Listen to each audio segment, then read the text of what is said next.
Donc, nos panélistes, je vous les présente brièvement. M. Jean-François Pelletier, professeur et chercheur. Mme Annie Bossé, père aidante.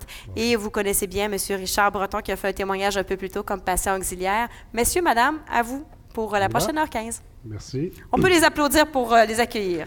Merci. Ça, c'est la télécommande. Parfait. Merci beaucoup pour cette présentation. Comme ça. Peut-être. Bon, je me présente, Jean-François Pelletier, je suis chercheur au département de psychiatrie de l'Université de Montréal. Je suis accompagné de Richard Breton, que vous avez vu ce matin, qui fait partie de notre équipe, et aussi Annie Bossé, qui est père aidante. Et le projet dont on va vous parler émane en bonne partie d'un groupe de ce que j'appelle des patients auxiliaires ou des patients partenaires. Donc, c'est vraiment du par et pour. Et on a une préoccupation. On va partager ensemble aujourd'hui des statistiques quand même assez troublantes. Parce qu'en fait, on s'intéresse à la santé physique en première ligne des personnes qui ont aussi des troubles mentaux graves. Ça, c'est un projet qu'on a mené, mon équipe et moi, le Programme international de recherche action participative, le PIRAP, au Centre de recherche de l'Institut universitaire en santé mentale de Montréal, avec des chercheurs principaux, vous connaissez sans doute Dr Alain Lesage, Jean-Pierre Bonin, lui, à la faculté de sciences infirmières, Brigitte Vachon et Stephen Keasley, qui est un chercheur australien. Une des particularités du projet, c'était vraiment participatif. Ça a été élaboré avec des gens de la première ligne, en l'occurrence des gens responsables de la promotion de la santé à l'ancien C3S Pointe-de-l'Île à Montréal, maintenant fusionné dans notre merveilleux CIUS de l'Est de l'île de Montréal. Puis ici, j'attire votre attention sur le I du CIUS. Ça peut vouloir dire plein de choses, le intégré. Nous, on essaie de voir comment le intégré peut, entre autres, faire référence à cette meilleure intégration santé mentale et santé physique. Et c'est un projet qui était financé par un consortium qui s'appelait Prends soin de toi. Bon, nous, notre mission au PIRAP, brièvement, c'est qu'on essaie de faire du milieu de la recherche, le milieu scientifique, un milieu propice qui va favoriser le rétablissement des personnes. Alors, souvent, on va faire de la recherche sur le rétablissement. Là, on essaie de faire de la recherche un milieu lui-même, où il y a des gens qui vont pouvoir développer leur potentiel comme assistants de recherche, par exemple. Puis c'est aussi une association de patients citoyens partenaires. Et puis, on a des pères aidants qui sont avec nous au CHUM et au CIUS de l'Est. Puis, on est une espèce de mini-syndicat des pères aidants. On pourrait expliquer ça comme ça.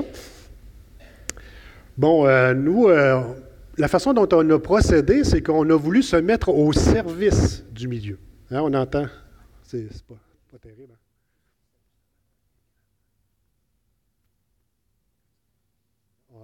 Ça va mieux comme ça, oui. Alors, on entend parler souvent des patients partenaires, mais moi, je suis un chercheur partenaire des usagers dans leur processus de rétablissement. Et on essaie faire émaner chez les gens des préoccupations. On leur demande de nous suggérer des objectifs de recherche et ensuite, on va s'exécuter pour favoriser tout ça. Donc, la santé mentale et la santé physique en première ligne, mais on s'est dit, nous, il faudrait avoir des médecins de famille avec nous. Des gens qui sont déployés sur le territoire du C3S Pointe-de-l'Île. On a des patients partenaires de soins des pères aidants, aussi de recherche et d'enseignement, des membres de famille, et puis il y avait des chercheurs d'impliqués. Ce que je vous présente en ce moment, c'est une adaptation d'un module de formation médicale continue qui durait à peu près 1 heure, qu'on a fait avec des médecins généralistes dans les équipes de médecine familiale déployées sur le territoire. OK? Puis là, c'est pas mal les mêmes éléments, l'introduction, situation actuelle, problématiques et besoins, solutions développées, conclusions. Et là, on va se demander, entre autres avec Annie Bossé, père aidante, est-ce que ce questionnement-là peut aussi être intéressant pour une professionnelle dans des équipes où, oui, il peut y avoir des médecins, mais aussi des pères aidants. Elle va vous en parler tout à l'heure de ces défis-là, puis je sais qu'il y a d'autres pères aidants dans la salle. Et donc, ce qui était une formation médicale continue, Bien, une première expérimentation ici, c'est un peu une formation continue pour et avec des pères aidants. Donc, nous, on rencontrait les équipes de médecine familiale, des petits groupes, 5 à 8 personnes, selon la formule là, Small Group Learning. C'est une technique de formation médicale qui a été développée à l'Université Harvard, entre autres, pour aider les professionnels de la santé à améliorer leurs habiletés de communication avec leurs patients. Parce que quand on parle des problèmes d'accès à la première ligne, mais ce n'est pas seulement des problèmes, le service est ouvert ou n'est pas ouvert, la capacité est atteinte ou pas, c'est aussi le fait d'avoir accès à des gens qui sont accessibles, à des professionnels accessibles. Et ce que la littérature démontre très bien, c'est que en médecine familiale et en médecine en général, les préjugés, la stigmatisation, la discrimination à l'égard des personnes qu'on sait qui ont des problèmes de santé mentale, parce que quand ils arrivent dans une clinique ou à l'urgence, tout de suite, dans le dossier médical, on le voit tout de suite, et là, ça induit un billet. Et là, les gens vont dire, s'ils n'ont pas trop de formation là-dessus, de compréhension, patient schizophrène, je ne sais pas trop comment m'y prendre, est-ce qu'il va comprendre les instructions, est-ce que ça l'intéresse? Bon. Et on essaie de voir comment on peut améliorer la communication des médecins vers leurs patients et aussi des patients vers leurs médecins. Je ne sais pas si vous êtes comme moi, mais moi, je me prépare des fois à une rencontre chez le médecin, je veux lui poser telle question, je suis préparé, tout ça. J'arrive là, bon, dans le feu de l'action, il n'y a pas beaucoup de temps, il est pressé, je suis pressé, puis finalement, ma petite liste, là, j'ai oublié que je l'avais, je ne m'en sers pas vraiment, puis je repars de là, puis je n'ai pas discuté avec mon médecin des enjeux que j'aurais voulu discuter. Donc ça, évidemment, quand on est intimidé par le système, on peut, quand on a des problèmes de santé mentale, aussi, on retrouve ça. Oh, je vais reculer ici. Donc, les objectifs, on va regarder ensemble, c'est quoi le phénomène de l'écran diagnostique. Ensuite, on va identifier les facteurs qui en sont responsables afin de pouvoir éventuellement là, nommer des stratégies pour réduire cet écran-là, tout en identifiant des ressources qui sont disponibles localement. Puis, ça va nous permettre là, à tout le monde là, d'être plus sensible en ayant travaillé avec des patients partenaires. Là, ce que je vais vous faire ressortir, c'est comment Richard, en particulier, a réellement réussi à faire changer le regard, les attitudes des médecins généralistes quand on les rencontrait en petits groupes. On a un article publié là-dessus. Parce que moi, ils m'ont déjà vu, ils me connaissent, ils commencent... Bon, mais des chercheurs qui arrivent avec des données, il n'y a rien de plus classique que ça. Là, ce qui émerge ces dernières années comme technique d'enseignement, c'est vraiment, au lieu d'avoir une histoire, une étude de cas qui parle d'un patient qui a tel profil, quand on a des partenaires dans l'enseignement médical, eh bien, on a un effet sur la retention des informations. On espère amener un changement d'attitude, de perception chez les professionnels. Et notre programme de recherche, par la suite, ça va être, on espère pouvoir constater des changements de pratique. Parce qu'on a constaté, chiffres à l'appui, avec les données de l'Institut national de santé publique du Québec, regardez les chiffres ici, les personnes souffrant de schizophrénie ont une espérance de vie moindre 12 ans chez les hommes et 9 ans chez les femmes. Et je vous rappelle qu'on ne meurt pas de la schizophrénie. Les gens meurent, on va le voir, des mêmes problèmes de santé physique que le reste de la population.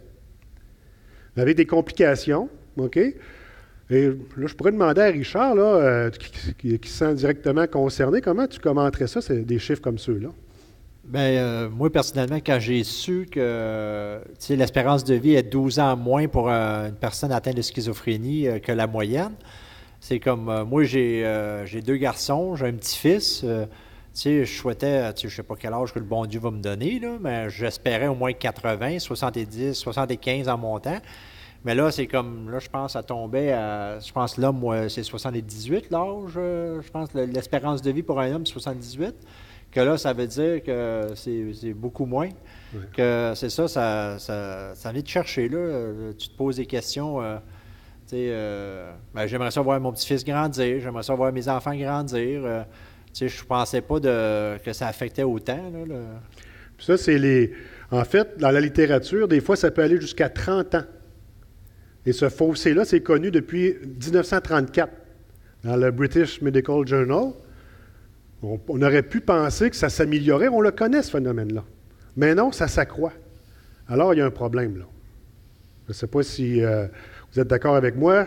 C'est scandaleux de constater ça. Donc, il faut essayer de nouvelles stratégies afin de sensibiliser, d'être conscient de ça pour faire en sorte qu'on réduise cet écart dans l'espérance de vie. Est-ce que vous m'entendez? Ah, Jean-François, moi, il y a une chose qui me vient comme ça, l'isolement. Quand on reste dans l'isolement, quand on a un trouble de santé mentale, ça l'amène beaucoup de stress, un paquet d'émotions négatives. Puis quand je regarde ça, c'est si les gens sont encouragés à briser l'isolement, peut-être que ce serait une solution à venir intéressante à explorer. Oui, on va le voir que c'est une des causes aussi. On va voir les déterminants de la santé, en particulier l'isolement. Puis les chiffres que je vais vous présenter vont confirmer ce qu'on voit ici, les principales causes. Bon, les vrais chiffres, là, avec troubles mentaux, l'espérance de vie chez les hommes, 70 ans, mais quand c'est schizophrénie, c'est 66 ans. C'est pas mal moins que 74, puis là, ça date quand même déjà quelques années. C'est pas tant que ça. Ça ne veut pas dire, Richard, que c'est ça qui va t'arriver, là. Okay?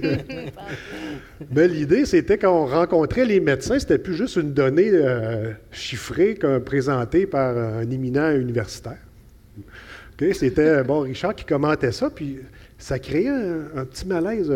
C'était voulu. Hein? On voulait un peu construire ça, que les généralistes se disent, Caroline, il faut absolument, nous maintenant, avec la responsabilité populationnelle, trouver des stratégies pour que de telles iniquités puissent être réduites.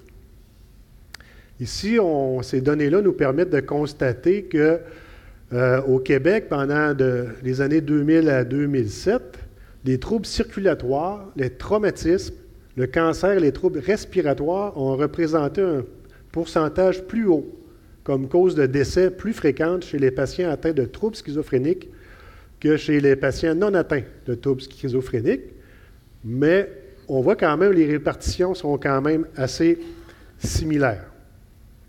Il y a beaucoup ici, là, le 19,1 % les causes de décès pour traumatisme, mais aussi on connaît les habitudes au tabagisme, par exemple, les habitudes de vie, l'isolement, tout ça explique de tels chiffres. En fait, quand on essaie d'expliquer selon une perspective de santé publique, les causes de la maladie, en général, on mentionne la génétique. Pas grand-chose qu'on peut faire là-dessus personnellement. Par contre, il y a l'environnement social et physique, la pauvreté, milieu de vie socio-économique, soutien social, l'isolement. Les habitudes de vie, tabagisme, toxicomanie, l'alimentation inadéquate également. Et finalement, il y a les services qui sont reçus ou les services qui ne sont pas reçus. Puis alors, avec le virage qu'on connaît à l'heure actuelle, l'intention d'aller vraiment en première ligne pour normaliser, il n'y a pas de raison que pour un problème de santé mentale, ça soit à l'autre bout de la ville, là, comparé à la santé physique, que c'est en haut de ta pharmacie du coin, là. Donc, cette préoccupation pour l'intégration en première ligne, santé mentale, santé physique, mais tout ça, c'est au profit d'une compréhension plus globale de la personne. Nous, les gens qu'on connaît, c'est toujours une des combinaisons. On ne sait pas trop. Est-ce que c'est le problème de la santé physique qui est à la source de l'anxiété d'une personne? C'est le cas de la moitié des gens qui ont le cancer aussi vivent de l'anxiété. Et on vient de voir, le chiffre à l'appui, que les gens qui ont, par exemple, la schizophrénie, ont une combinaison souvent de problèmes de santé physique, puis ça finit par se compliquer. Pourtant, les gens sont vus comme la population. Hein, on pourrait penser que ça concerne seulement les services spécialisés, comme à l'OIH. Là, oui, il y a des médecins généralistes à l'intérieur des instituts psychiatriques, mais les gens sont quand même, vous voyez, près de 80 % des patients ayant un trouble mental ont reçu le diagnostic d'un omnipraticien. C'est un omni qui a donné ce diagnostic-là. Et on retrouve la même chose, dans le fond, la schizophrénie. Les gens qui ont la schizophrénie, 84 % des personnes ont été vues par un médecin de famille au cours de la dernière année. Fait que c'est pas du tout inhabituel pour la première ligne, les généralistes, d'avoir dans leur cabinet des gens qui ont des troubles mentaux graves. Par contre, ils ne savent pas trop quoi faire avec ça. Une des raisons, c'est ce qu'on appelle l'écran diagnostique. Ça a été présenté là, dernièrement dans les revues. Dans le fond, la personne arrive soit à l'urgence, soit en clinique sans rendez-vous. Le médecin ou l'équipe voit « Ah, patient avec la schizophrénie ». Tout de suite, il y a un questionnement. Quand il va se plaindre qu'il a mal ici, là, est-ce que c'est vraiment là, fondé ou ça ne serait pas dû à une condition sous-jacente, le trouble de santé mentale? Donc, les gens sont mal investigués. Et puis, lorsqu'il s'avère que le petit bobo qu'on pensait imaginaire, bien, c'était peut-être une tumeur qui se développait, lorsqu'on le constate parce que c'est trop avancé, évidemment, le pronostic est terni par ça. Et l'espérance de vie risque d'en souffrir. Il y a aussi, évidemment, des fois, hein, Richard pourra en parler, quand on arrive en état d'agitation, on est un peu perdu, on se ramasse à l'hôpital, on ne sait pas trop quoi dire, on a de la difficulté peut-être à exprimer la raison de notre venue là. Donc, ça va dans les deux sens. Le médecin, il a de la difficulté à écouter l'histoire. Si on demande à un patient qui est mal disposé à dialoguer son historique médical, c'est difficile d'avoir de la bonne information. Puis dans l'autre sens, des fois, le vocabulaire très technique, très médical, quand on est en situation de crise, c'est peut-être pas le meilleur moment pour essayer de le décortiquer. Hein, je ne sais pas, Richard, peux-tu parler de... Quand tu vas pour ta santé physique, tu rencontres des médecins, comment ça s'est passé pour toi? Bien, il y avait c'est comme la première fois quand je suis arrivé en santé mentale, je suis arrivé en appartement supervisé, puis là, il a dit, il faut que tu sois vu par un omnipraticien, que la résidence d'appartement supervisé où j'étais, m'ont envoyé à mon médecin, puis là, il fait l'examen de routine, il check les poumons, il check partout, puis là, ils disent, bien, tes culottes. Là, il check, il fait tousser. Là, il dit, tourne de bord, mets tes coudes sur la table. Que là, je mets les coudes sur la table, puis wow! Tu sais, c'est comme, c'est la première fois que ça arrivait, là, puis là, j'ai dit, mais là, je peux te tutoyer, là, un peu, là. Que c'était comme, tu sais, je m'attendais, il m'a pas averti à rien. Puis là, c'est après, c'est bien, rhabillez-vous, mais là, c'est comme, tu as mis un paquet de crème, là, tu sais, c'est comme, faut que je m'essuie, c'est comme, tu sais, mais pas d'avertissement à rien, c'était comme, tu sais, je ne sais pas à cause, dans mon dossier, j'étais référé par la résidence, ils savaient que j'étais en santé mentale, que pas d'explication, c'était, tu sais, vite, puis, tu sais, sortez de mon bureau, puis, tu sais... C'est ce que la littérature démontre également, c'est que quand la personne, on sait qu'il y a un problème de santé, un trouble mental grave, par exemple, bien, on ne prend pas la peine de lui donner de l'information, de l'expliquer, lui dire ce qui va arriver, parce qu'on pense que cette personne-là n'est pas intéressée à discuter de ces choses-là. Et nous, on était préoccupés par ça. On va voir que ce n'est pas du tout le cas. En fait, l'écran diagnostique, le phénomène, c'est des symptômes physiques qui sont attribués à une maladie chronique ou une maladie mentale préexistante. Malgré l'approche critique et systématique des médecins pour arriver à un diagnostic, sont vraiment très bien formés pour ça, mais il y a d'autres facteurs qui viennent un peu là, brouiller l'approche du diagnostic. Et essentiellement, ces facteurs-là sont des enjeux de communication.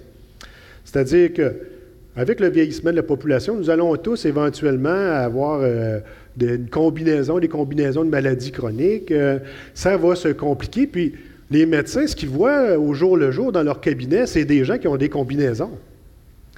Pour nous, les chercheurs, c'est très utile, des beaux devis de recherche bien-être, santé mentale ou santé physique, là, pour essayer d'isoler des effets. Mais pour les cliniciens, dans la pratique au quotidien, les gens arrivent avec toutes sortes de combinaisons. Et il y a assez peu d'études, il y a assez peu de guidelines qui vont soutenir la première ligne pour bien comprendre les tenants et aboutissants de ces combinaisons-là. Puis évidemment, ça prend plus de temps. Le système ne s'y prête pas nécessairement, avec des conséquences, des retards et moins de consultations pour les soins requis, moins d'accès aux soins de santé primaire parce que moins d'accès aux professionnels qui est là, en termes là, de habilité de communication. Il y a des taux plus élevés d'autres maladies chroniques, le diabète et l'hypertension. On va voir des résultats tout à l'heure. Puis l'espérance de vie qui est nettement plus courte, on parle là d'une génération perdue. Autre conséquence, les symptômes et les comportements associés à un trouble mental peuvent nuire à l'obtention d'une histoire clinique et d'un examen approprié. Évidemment, il y a la stigmatisation entourant la maladie mentale. C'est loin d'être gagné, ce combat-là. Bon, une fois qu'on a dit ça, qu'est-ce qu'on peut faire avec ça? Il n'y a pas de solution facile, mais au moins en prendre conscience, reconnaître que ça existe. Eh bien, c'était ça le but, aller rencontrer des équipes de médecine familiale, faire un peu ce que je suis en train de faire avec vous, ouvrir un dialogue, leur demander, êtes-vous surpris de ça? Hein? Est-ce que ça tient la route, ça, de suggérer que les gens qui ont des troubles mentaux graves ne sont pas bien investigués? On ne prend pas le temps de leur expliquer les procédures. C'est difficile par la suite, peut-être qu'Annie pourrait en parler, comme père aidante, les pères aidés ou les gens qui sont accompagnés par des pères aidants, peut-être qu'ils sont aussi préoccupés par leur santé physique. C'est peut-être pas facile de s'y retrouver dans un système en constante transformation, même pour nous. Fait qu'imaginez pour un simple patient, des fois le père aidant peut aider là-dedans, je pense. Hein? C'est sûr que j'en aurais comme long à dire, mais pour être... Parce que les gens que je reçois dans mon bureau, ils ont souvent le discours, « Ouais, mais moi, je dirais pas ça à mon psychiatre parce que... hein? Les 3 petits points. Souvent, on investigue ça, mais à qui tu peux en parler? Qu'est-ce qui se passe? Bien, moi, j'ai le diabète, j'ai des mal de dos, mais à qui tu peux en parler? Souvent, le psychiatre, il ne peut pas référer. Il réfère à un autre médecin, mais les gens ont peu de médecin de famille aussi. Donc là, où je vais, c'est vraiment un phénomène qui est là. Et je pourrais vous dire que moi, des fois, même, je sais pas, je sais plus quoi leur dire, des fois, par rapport à l'aspect physique et mental, qui sont là simultanément. On ne peut pas les dissocier pour ma part, donc, ouais. Fait que ça complexifie le travail du père aidant, qui est là pour accompagner la personne, des fois, dans un archipel, une suite de soins et services. Et c'est pas toujours facile de s'y retrouver dans ce labyrinthe-là. Bon, parmi les obstacles, il y a aussi le sentiment de méfiance. Hein? On l'a vu, je ne sais pas, peut-être que Richard peut en parler encore une fois. Est-ce qu'on se sent vraiment égal par rapport à son médecin pour parler de des problèmes qui touchent à notre intimité corporelle? Est-ce que je vais être écouté? Est-ce que ça vaut la peine? Bon, il y a une méfiance réciproque, déficit de l'attention et de concentration. C'est pas évident, là, tout comprendre ce qu'il nous dit, ce qu'il écrit, puis tout ça, puis de s'exprimer. Difficulté d'organisation. Je ne sais pas, Richard, peut-être pour ta santé physique, peux-tu nous parler, par exemple, tu fumais, toi, avant? Je te vois des fois sortir vapoter. Je vapote, oui, je vapote encore. Oui, ça fait 5 ans que je n'ai pas touché de cigarette. Mais c'est ça, c'est tout le monde. Moi, quand j'étais à Pinel en 2002, quand que je faisais la vaisselle, il me récompensait par 2 cigarettes. Quand que je lavais le plancher, il me récompensait par 2 cigarettes. Puis ça, c'est un hôpital. Que ça, c'était en 2002, ça fait pas si longtemps que ça, que... il était encouragé. Même quand j'ai rentré à Pinel, j'ai dit « je vais arrêter de fumer ». Il a dit « non, c'est pas la place ». On a un titre pour te traiter. Il me donnait 20 cigarettes par jour, plus j'avais des cigarettes de plus si je faisais la vaisselle ou si je faisais laver le plancher. Que ça, t'as vu comme encouragé, que ça te donne une mauvaise... À cette heure, c'est plus le cas, ils ont changé, mais en 2002, ça fait 14 ans, que c'était la mentalité dans le temps. Je voulais que Richard nous en parle parce que ce que documente très bien la littérature, c'est que les généralistes, incluant les équipes, en fait, les infirmières aussi, ne croient pas que les patients schizophrènes peuvent arrêter de fumer. Et ce qu'on a constaté dans notre étude, malheureusement, bien des généralistes, même ceux qui travaillent dans un institut en santé mentale, n'étaient pas au courant des services qui existent sur le même territoire, donc de la même organisation, pour aider les gens à arrêter de fumer. Ils n'étaient même pas au courant que ça existait. Donc, nous, dans notre présentation, on venait avec une infirmière de liaison ou l'équivalent qui informait les médecins généralistes de l'existence de tels services. Donc, nous, on a développé ce qu'on appelle le guide interactif pour l'entretien médical qui se trouve sur Internet. Il y a des vidéos, mais le caractère interactif, là, c'est plus quand les gens parlaient entre eux. C'est ça qu'on a découvert. Et ça se présente comme suit. C'est un document, qui adresse 33 questions de santé physique. À chaque page, une question, puis les gens répondent par oui ou par non s'ils ont déjà été diagnostiqués. Alors ça, c'est un premier article qui couvrait l'objectif 1, c'est-à-dire avec les patients participants, qui étaient rencontrés par Julie et compagnie. Julie qui travaille beaucoup avec moi, elle-même père aidante, qui allait avec son équipe mobile, avec un iPhone qui servait de router, et là, avec 5 iPads, les gens dans les ressources d'hébergement spécialisées complétaient, puis plusieurs d'entre eux, au moins la moitié, c'était la première fois de leur vie qu'ils allaient sur Internet. Puis c'était pour compléter notre questionnaire. Là, tu te dis, hey, là, wow, là, ça c'était en 2014-2015, là. L'accès aux services, moi, pour trouver un médecin de famille, il faut que tu ailles sur Internet compléter un formulaire. C'est comme ça que ça marche. Ces gens-là, première fois qu'ils allaient sur Internet, apparemment, on se soucie assez peu de cette inéquité d'accès. Alors, notre projet a permis de réunir des gens. On n'était plus capable de les arrêter. Parce que là, ils parlaient d'un enjeu. Ah, le diabète, tu as ça? Qu'est-ce que tu fais avec ça? Là, ça se donnait des trucs. D'autres maladies. Va pas à telle clinique tel jour, tel docteur, et il va plutôt voir un autre ailleurs.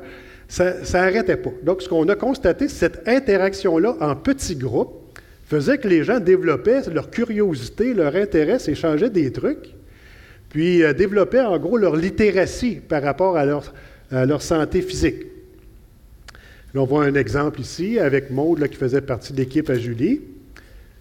Et sur Internet, ça a été développé grâce à une autre de nos collaboratrices, Marie-Claude Galipeau-Leduc. Donc, tout simplement, on rentre un code de participant où on peut faire le test, là, tout simplement. Et puis, les gens répondent oui, non, on ne sait pas, mais après avoir vu une vidéo.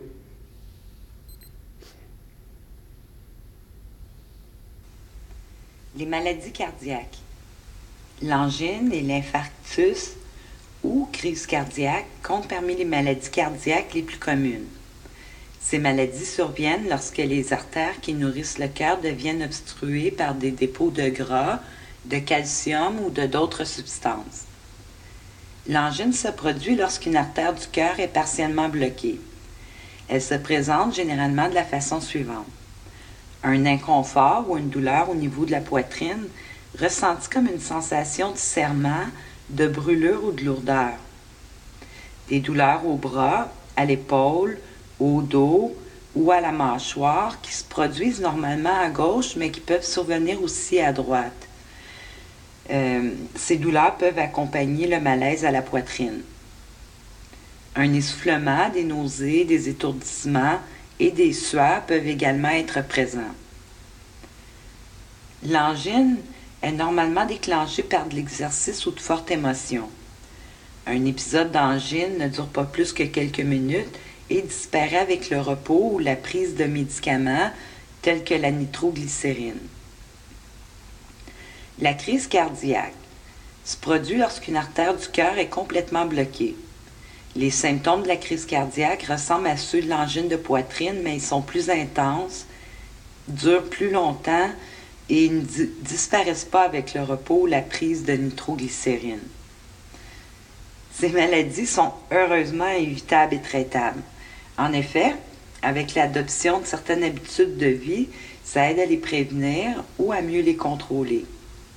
Parmi ces dernières, on retrouve arrêter de fumer, être plus actif physiquement après avoir obtenu l'accord de votre médecin, perdre du poids ou maintenir un poids santé, réduire le niveau de stress, contrôler certaines conditions telles que la haute pression, le diabète ainsi que le taux de cholestérol dans le sang. Si vous ressentez un malaise à la poitrine, il est recommandé de contacter votre médecin ou les services d'urgence. Alors, vous voyez, c'est un petit exemple là, qu'on a fait un peu entre nous. Ici, on a Alexandre qui faisait la vidéo. On voyait lire le texte aussi. Donc, personne qui correspond au profil là, de notre clientèle. Puis, ça se répond aussi là, sur un téléphone. Et voici le genre de questions qui sont posées. Puis on dit très bien ensuite la participation des patients participants. Ensuite, ils vont voir leur médecin généraliste et ils leur montrent les résultats. On dit ça ne remplace aucunement un diagnostic, mais voyez, Le patient qui est là, il s'est intéressé, il s'est questionné là-dessus.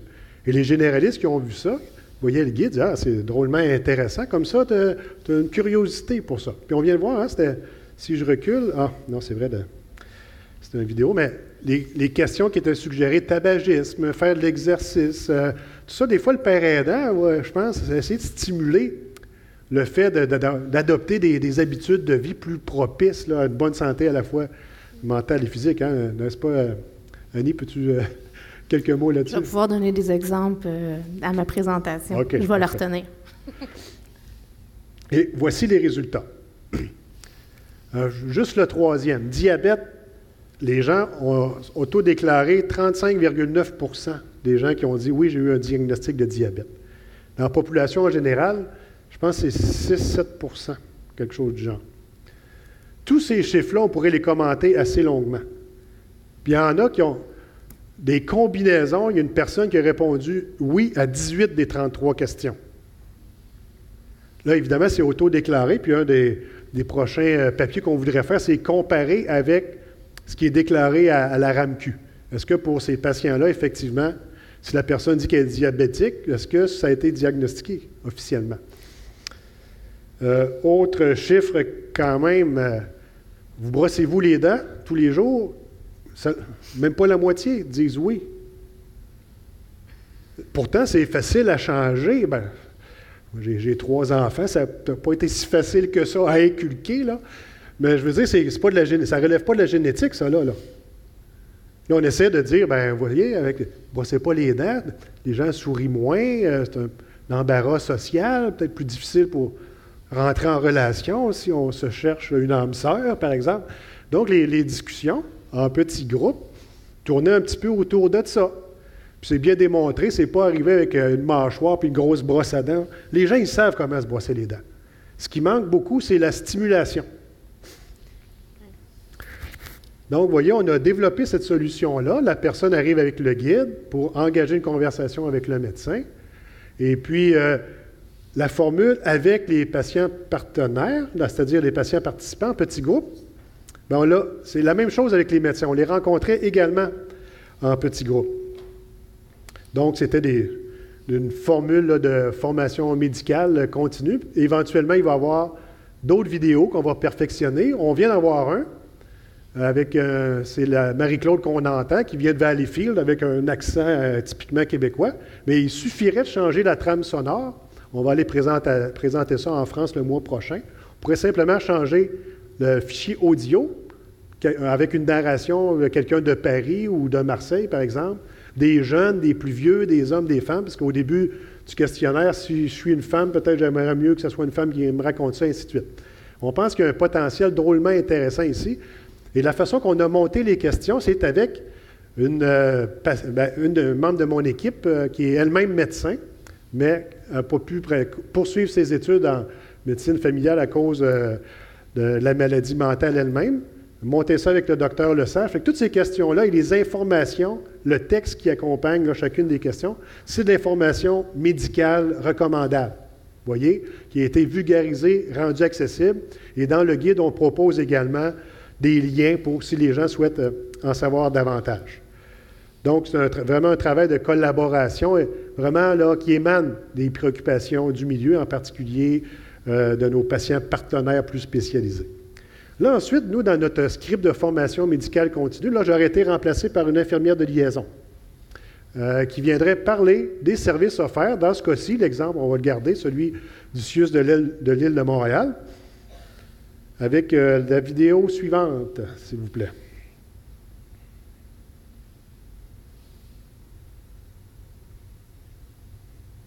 Ils l'ont déjà entendu et peut-être même leur avez-vous déjà dit, il faudrait changer votre alimentation, ce serait une bonne idée d'être plus actif.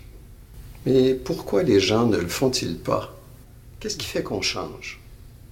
3 ingrédients sont essentiels. D'abord, les connaissances. Il faut savoir quel changement faire, quel objectif viser. Il faut être en mesure de le faire, être capable physiquement ou monétairement, par exemple. Et finalement, il faut être motivé. Plusieurs organismes professionnels et médias s'occupent déjà des connaissances et des capacités. On n'a qu'à penser au défi 530, aux chroniques dans les journaux et les magazines, où on nous parle d'alimentation, de comment bouger en famille, comment cuisiner à petit budget. Mais la motivation, qui s'en occupe? Depuis plus de 6 ans, la motivation est au cœur de l'intervention des centres d'éducation pour la santé. Nos professionnels sont là pour vous épauler et donner du muscle à vos recommandations. Grâce à un bilan de leurs habitudes de vie, ils permettent entre autres à vos patients de savoir d'où ils partent en matière d'alimentation et d'activité physique. Nos professionnels de la santé, formés en entretien motivationnel, les accompagnent ensuite dans la découverte de leur propre motivation. Vous avez déjà l'habitude de prescrire des bilans sanguins. Alors pourquoi ne pas prescrire en même temps un bilan des habitudes de vie? Offert uniquement à Montréal, ce service est gratuit et disponible dans votre C3S. Si vous désirez en savoir plus ou vous procurer des feuillets d'ordonnance pour les centres d'éducation pour la santé, contactez l'infirmière conseil de votre C3S.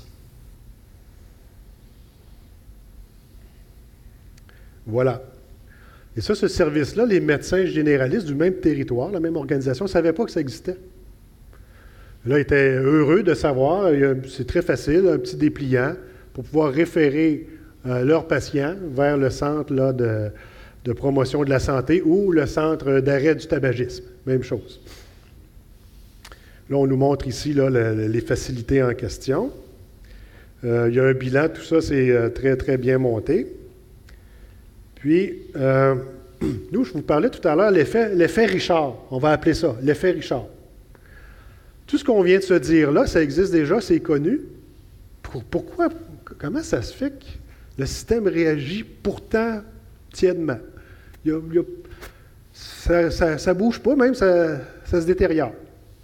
Là, quand Richard parlait là, tantôt avec humour, des choses comme ça, mais des fois, c'était pas nécessairement pour faire rigoler, là. Les médecins ils étaient vraiment touchés, puis là, on captait leur attention. C'était plus un concept, c'était plus une théorie, c'était plus des chiffres, c'était un de nos citoyens, patients, qui, lui, est préoccupé par une espérance de vie qu'on connaît et qui pose la question aux équipes, qu'est-ce que vous faites pour réduire cette disparité dans l'espérance de vie? C'est à peu près comme ça. Là, les gens, qu'est-ce qu'on fait donc? Heureusement, l'infirmière de liaison a dit, oui, nous faisons quelque chose, voici les services qui existent. Ah, OK, là, ils sont repartis. Il y avait des pistes de solutions, vous voyez? Puis, on a vu cet effet-là, qui est le deuxième objectif de la recherche, auprès des médecins participants, où là, on voit que quand c'est le patient qui entraîne, qui forme les médecins. Qu'est-ce que ça peut donner de plus? Bien, on a des effets intéressants. Donc, vous voyez là ici le triple zéro, là, ça veut dire que c'est l'effet le plus statistiquement significatif. Et ça, c'était des questionnaires qu'on demandait aux gens de les compléter avant et après l'activité. Puis, ce qui a le plus changé, c'est la perception des compétences pour changer les habitudes de vie. Ce n'est pas nécessairement les médecins eux-mêmes qui les avaient, mais là, ils savaient que d'autres de leurs collègues dans la même organisation pouvaient offrir ces services-là. Alors qu'au début, ils disaient, je ne suis pas compétent, moi, je suis un médecin, là. Je suis là pour guérir une maladie. J'aimerais ça, avoir du temps pour expliquer, encourager, faire de la promotion de la santé, mais je n'ai juste pas le temps. Mais je viens d'apprendre que quelqu'un d'autre dans mon organisation s'en occupe. Donc, ça a un peu rehaussé un petit peu là, le sentiment de compétence des gens en question. Alors maintenant, on va passer à la présentation d'Annie qui va vous parler maintenant de perspective d'une père aidante. Qu'est-ce que ça peut vouloir dire?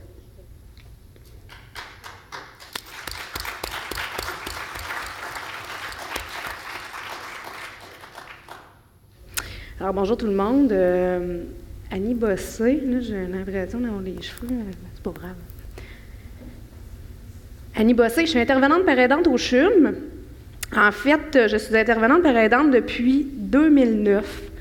Ça fait 7 ans que je suis en contact avec des gens, 5 jours par semaine, qui vivent des difficultés, que j'entends des difficultés. J'ai vécu les miennes et tout ça. Et je voulais commencer par vous dire que je réagis à cette étude-là. Parce que moi, j'avais entendu pas sommairement, pas grossièrement, là, mais sommairement les résultats. Puis, je trouve ça vraiment intéressant parce que vous allez voir la vidéo qui va suivre, vous présente un outil. Puis, je pense que ça peut aller quelque chose de plus loin par rapport à la santé physique et mentale. Je m'explique. Moi, je réagis beaucoup parce qu'en sortant de l'hôpital, la dernière fois, j'avais tout perdu. Quand on dit « je me brossais pas les dents », comme dans l'exemple, je me brossais pas les dents et je ne compterai pas le nombre de jours parce que ça m'écœure un petit peu de penser à ça. Je vais vous dire que ça paraît pas comme ça parce que maintenant, j'ai changé mes habitudes de vie, mais j'aurais donc aimé avoir eu quelqu'un, une référence, parce qu'à ce moment-là, j'ai eu des services, je vous dirais, j'ai goûté au service de santé mentale québécois, et je peux vous dire que j'ai goûté au service de santé mentale québécois généreux, innovateur au niveau du rétablissement quand j'avais 15 ans, mes premiers services que j'ai eus. Et plus tard, parce que le rétablissement on y va et vient, et puis on a des hauts et des bas, et on se reprend en main, ça n'a pas été de tout repos, de toute joie de bénéficier de ces services-là, quelques années plus tard, dans une autre région. Je n'avais pas d'outils quand je suis sortie. Juste pour vous donner une petite image, j'avais à peine de l'argent pour survivre, puis je m'étais quand même trouvé un appartement.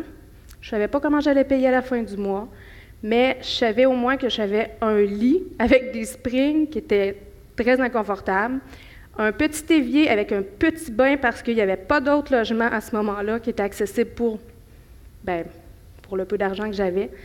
Je faisais le double d'anxiété que je faisais avant de sortir de l'hôpital. J'avais l'impression que j'allais mourir. Et ce qui m'a décidé, c'est je vis ou je meurs.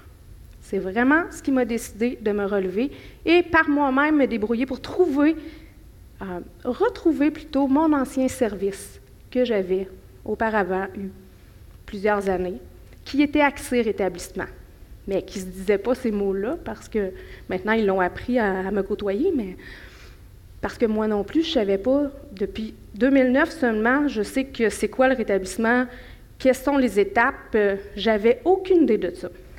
Fait que ça me fait beaucoup réagir, je trouve ça intéressant, puis si on parle d'expérience patient avec une recherche, bien, je trouve ça pertinent qu'il y ait des gens qui donnent leur avis parce que ça peut faire avancer les choses doublement. Moi, je viens d'une famille des 2 parents malades. Un, plus au niveau de la psychose, donc j'ai vécu toutes ces psychoses avec lui et jusqu'à il y a 5 ans. Et j'étais sa ressource. Donc, ça fait partie de ma vie. Mais j'ai aussi une mère qui, in and out, allait à l'hôpital pour des soi-disant traumatismes arthritiques. Avec du recul, je ne sais pas si c'était vraiment de l'arthrose ou un petit peu de dépression, puis de l'arthrose, mais je ne me suis pas questionnée sur le diagnostic. Ce que j'ai vécu, je peux vous le dire, c'est de la maladie, teintée de physique, de mental. Qu'est-ce qui vient un avant l'autre, la poule ou l'œuf, comme ici? La poule ou l'œuf? Est-ce que c'est la maladie physique ou la maladie mentale? Donc, le but de ma présentation aujourd'hui, c'est un petit peu de vous donner des exemples vécus qui témoignent que c'est la poule ou l'œuf. Alors, je vais vous présenter ici fibromyalgie.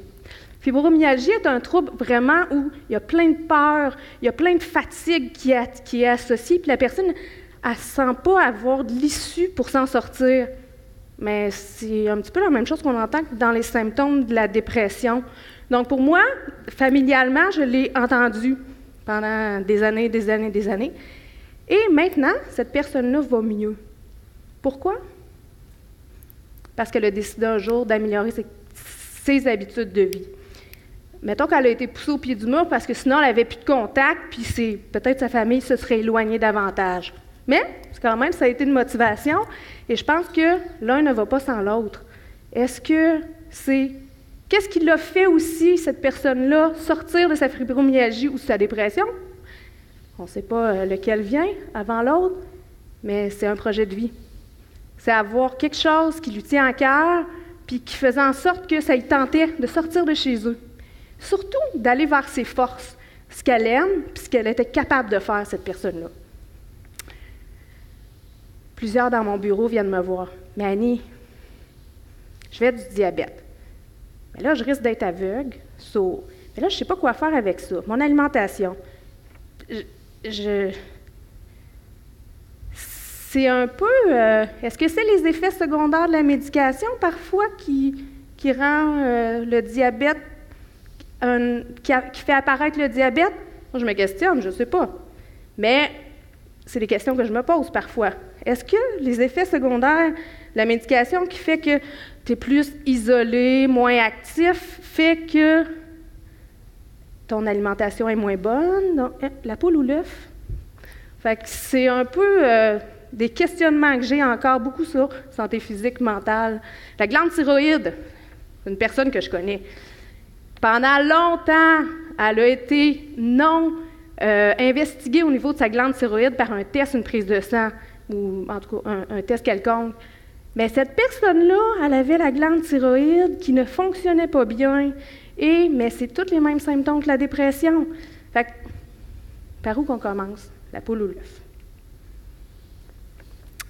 Alors, moi, qu'est-ce qui m'a raccroché à la vie? Bien, c'est drôle à dire, là, c'est une belle histoire, dans le fond, que je vous conte. C'est mon frère. Mon frère, quand il était au Pérou, moi, j'avais des idées suicidaires, puis j'étais certaine, bien, pas j'étais certaine, j'étais en train de me décider que là, c'était, je veux dire, il n'y avait pas d'autre issue. Et le téléphone a sonné. Et là, ça va faire ça, là, mais ça fait ça à chaque fois quand je le compte. C'était mon frère du Pérou qui me dit « Annie, je sais que tu vas pas. Accroche-toi. » Avec une radio-émetteur, là, c'est pour ça que je fais ça. « Je t'aime. » Téléphone raccroche. Voyons non, j'étais à la tuque. Comment ça que lui sait que j'étais à la tuque, premièrement? Comment ça qu'il sait que je file pas? Je n'ai plus jamais pensé au suicide. Autant. Quand même. J'ai jamais pu penser autant au suicide qu'au moment où je vous parle, où j'étais certaine de passer out. Et je vous dirais que ce projet-là que je vous présente, bien, c'est mon frère qui l'a construit. C'est pas parce que c'est mon frère qui l'a construit, mais la vie a fait en sorte qu'on est sur le même chemin parce qu'on ne se parlait plus. Nos deux parents sont malades. Il a fait son chemin dans sa vie à cause de la stigmatisation. Moi aussi. L'auto-stigmatisation, je dirais-je. Et, à un bon moment donné, moi, j'ai parlé de ma roue de l'équilibre que j'enseignais aux gens, comme parent aidante, évidemment. Et il m'a dit, imagine si elle serait évolutive dans le temps. En plein party de Noël, fait que faut pas parler trop longtemps de ce sujet-là, là, parce qu'on est dans le même domaine, mais on se parle pas trop, mais ouais, évolutive dans le temps, c'est une super bonne idée. 4 ans plus tard, voici ce qui apparaît, le projet Baromètre, qui aide à percevoir la qualité de vie des gens au niveau physique et mental en même temps, d'une façon globale, finalement. Quand on arrive... Non, c'était correct, excuse-moi. Quand on arrive sur le projet Baromètre, c'est un outil qui est pour l'amélioration de la qualité de vie. Donc, ça met en lumière les forces et le progrès de la personne dans le temps. Comme je vous l'ai dit, c'était un peu le but de notre discussion 4 ans auparavant. Et lui, avec l'équipe de Paul Morin, qui est chercheur à Sherbrooke, pendant le même temps, il est travailleur social, puis il travaille avec lui, puis ils sont allés en Écosse pour aller voir des modèles d'amélioration, d'outils qui améliorent la qualité de vie des gens. Et par la bande, ils se sont mis à concevoir ce projet-là qui donne, en fait, un outil qui met vraiment en lumière les forces de la personne. Je ne vais pas vous en dire plus long là, je veux vraiment vous laisser la vidéo de 5 minutes, puis si vous avez des questions par la suite, ça va être plus facile d'y répondre. Si on peut passer... Oui, je pense que c'est ça. Hein? Le Le projet Baromètre est un outil collaboratif qui met en lumière les forces et les progrès de la personne dans sa communauté. C'est un site web qui documente et affiche un portrait visuel de l'ensemble des sphères de vie de l'usager. La présente vidéo vous permettra en quelques minutes de visualiser cet outil d'accompagnement interactif. Voici la page d'accueil. 3 onglets principaux structurent ce logiciel web: la qualité de vie, le réseau social et le plan d'action. Le graphique d'accueil présente 5 sphères de vie qui influencent la qualité de vie. Les besoins essentiels, la santé, l'estime de soi, la vie sociale et le projet de vie. Chaque sphère de vie regroupe de 7 à 10 indicateurs de changement personnel qui sont à la fois reconnus par la littérature scientifique et par les savoirs d'expérience. Ces graphiques radars ou en toile d'araignée présentent les résultats de questionnaires interactifs. Par défaut, 2 questionnaires s'affichent, le plus ancien et le plus récent. L'utilisateur peut afficher les résultats intermédiaires. Il est également possible de focaliser sur une sphère de vie en particulier. Par exemple, nous voyons ici les résultats liés à la sphère de la vie sociale. Le projet Baromètre accorde un rôle actif à la personne utilisatrice de services qui est partenaire de l'intervention. En effet, la personne est invitée à compléter un questionnaire interactif et visuel. Chaque question prend la forme d'un continuum gradé de 0 à 10. La personne peut le compléter seule. Lorsqu'elle est accompagnée, il lui est possible d'identifier l'intervenant qui la soutient. Pour chaque thème, lorsque le curseur est vis-à-vis le 10, le 5 et le 0, de courtes affirmations apparaissent afin de donner des exemples. Ces affirmations se veulent des points de repère pour guider la réflexion et le positionnement de la personne. Par la suite, lorsque la personne s'est positionnée, une boîte de texte apparaît. Elle peut alors exprimer dans ces mots ce que le chiffre choisi représente concrètement pour elle. De plus, la personne est invitée à identifier les thèmes qui sont prioritaires à ses yeux, ceux qui sont les plus significatifs pour elle. Lorsque le questionnaire est complété et sauvegardé, les résultats s'ajoutent au graphique d'accueil. Une fois qu'une première évaluation globale a été réalisée par la personne, il est ensuite possible de personnaliser le graphique et le questionnaire en focalisant sur les thèmes qui ont été priorisés.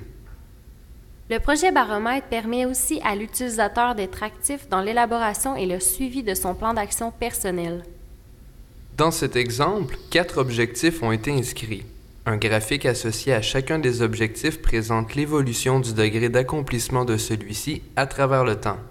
Pour chacun des objectifs, des actions concrètes à accomplir peuvent être ajoutées, des échéanciers, de même que des collaborateurs qui sont membres ou non du réseau social de la personne. Voici la fenêtre qui permet d'ajouter un objectif et les informations qui y sont associées. Avant d'inscrire son objectif, la personne est aussi invitée à choisir un des thèmes qu'elle a priorisé lors de l'évaluation de sa qualité de vie. Finalement, le degré d'accomplissement des objectifs est mis à jour à l'aide du continuum. Le chiffre 10 signifie que l'objectif a été accompli de façon satisfaisante pour la personne. Le projet Baromètre exprime en images le réseau social de la personne et son évolution dans le temps. 4 champs composent le schéma qui cartographie le réseau: la famille, la vie sociale, les relations avec les professionnels et le travail ou l'école. Il est possible de focaliser sur un champ en particulier, comme par exemple le champ familial.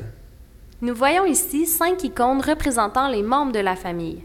Les icônes bleues représentent les hommes, les icônes roses représentent les femmes.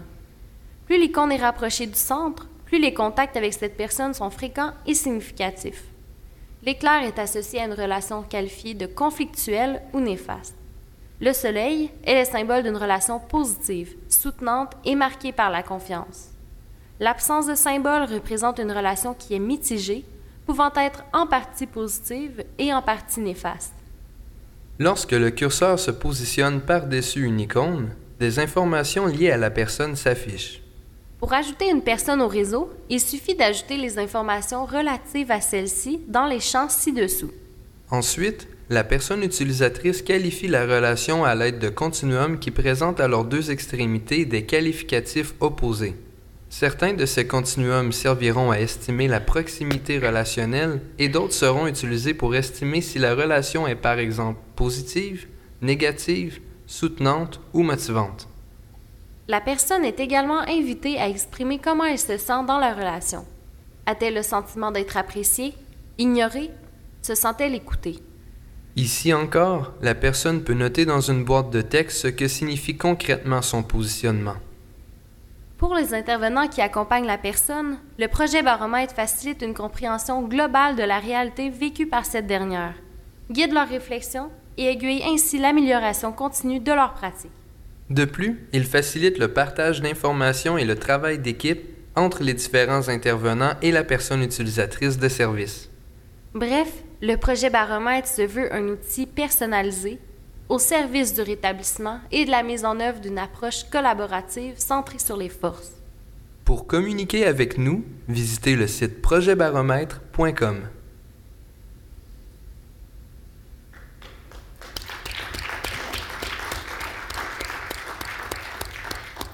C'est pas mon bébé, mais presque. On l'expérimente au CHUM depuis 2015. Mon Dieu, que j'aurais aimé ça, avoir ça avant. Premièrement, comme parent aidante, mais pas juste comme parent aidante, comme en sortant de l'hôpital, j'aurais aimé ça l'avoir. En tout temps, dans mon suivi, j'aurais aimé ça avoir ça. C'est comme ça. Ça évolue, mais je pense que vu que ça évolue, ben, ça donne encore plus d'espoir. Il y a deux choses que je voulais spécifier par rapport à ça. On parle beaucoup de